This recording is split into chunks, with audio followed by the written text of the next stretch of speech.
मौलाना आज़ाद Urdu primary school मिल्लत नगर यौला के जानिब से शहर में सफाई का संदेश देने के लिए रैली का आयोजन किया गया, जिसमें पूरे शहर के अंदर मिल्लत नगर विभाग के अंदर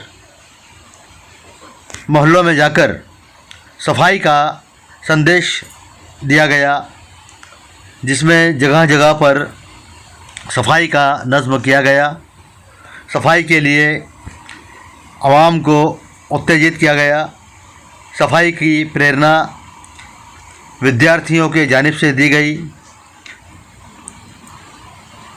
और जहाँ जहाँ पर कूड़ा कचरा दिखा वहाँ पर सफाई का नज़्म अमल में लाया गया। यह मिल्लत नगर यौला में मौलाना आज़ाद उर्दू प्राइमरी स्कूल मिल्लत नगर यौला यहाँ के तलबाओं ने और टीचर अहबाब इनके संयुक्त मुहिम रवाई गई, जिसमें सफाई की मुहिम थी।